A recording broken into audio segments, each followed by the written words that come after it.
เพิ่นนัดเอาไปสิพากันไปตีดอกปีกไก่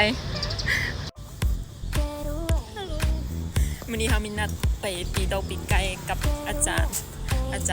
สอนภาษาจีนอยู่คงซื่อตอนนี้เฮามา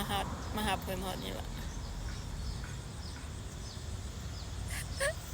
ขอพักอาจารย์แต่ว่าเราหาแต่สอนนักเรียนแล้วกำลังเรียนไปเปลี่ยนเครื่อง เดี๋ยวเขาจะมาถาเราอยู่นี่แป๊บนึงก่อนเราให้เราเปลี่ยนเครื่องเปลี่ยนอย่างไม่บุงดอกอันนี้งามเว้ยดอกอีหยังวะเจ้าห้องดอกอีหยังชึบนะดอกอีหยังวะคือชื่อบอก ห้องดอกอีหยังวะสวยนะเดี๋ยวนะเซลฟี่จากแบบชึบหับข้าง好久不见了，去玩吗？去，我刚下课。你在等谁呀？何听力吗？何丽婷。何丽婷啊。她在那里住。啊，对，我们去玩了，在老挝的前面。去玩去干嘛？打网球。去吗？不去了，我今天上了6节课。我太累了，拜拜。啊，好，เจออาจารย์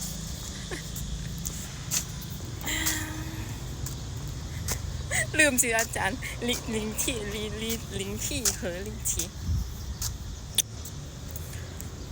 ต้องรอต่อไปนะคะเราว่าให้เวลาเรา10 นาที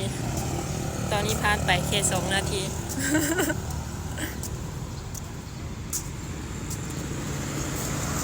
บรรยากาศข้างนอกเอาฟิลนี้เว้ยคือเขาขุดคนมาเยี่ยมมายาม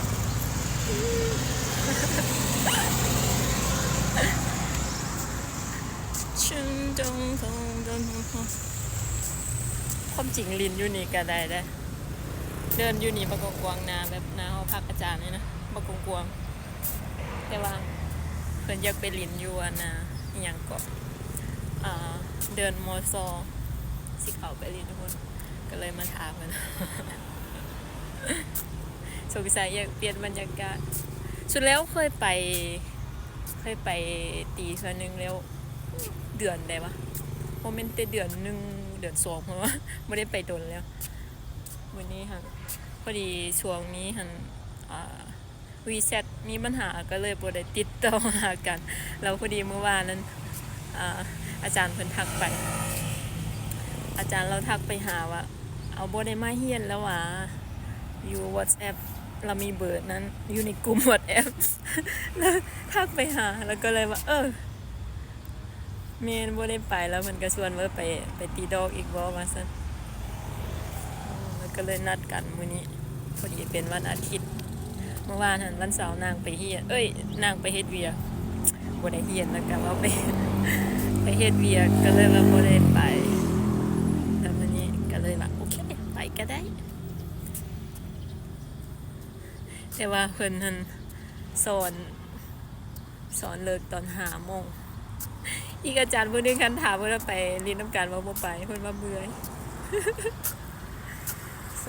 สอน6 ชั่วโมงแล้วมื้อนี้เพิ่นว่าเมื่อยแฮงบ่ไปเดี๋ยวสิไปนำอาจารย์กันแค่2 คน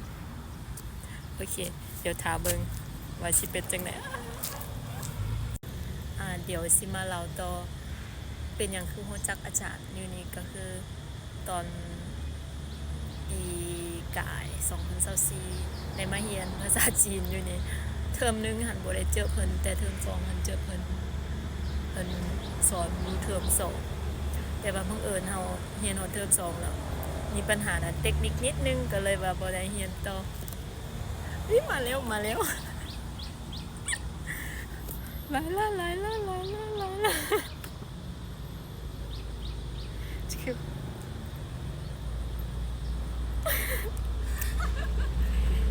你好这是谁？那给我的？谁给我买的？我看一下。他叫什么呢？我富婆姐姐。叫什么呢？叫什么来着？我也忘记了。我认识他，对你忘认识的，我们一起吃过忘记他饭。的名字是什么？宁思佳，宁是不是吗？是宁思佳。宁是家。对他给我买的，走吧。哦，好好。哎，我们去买个水。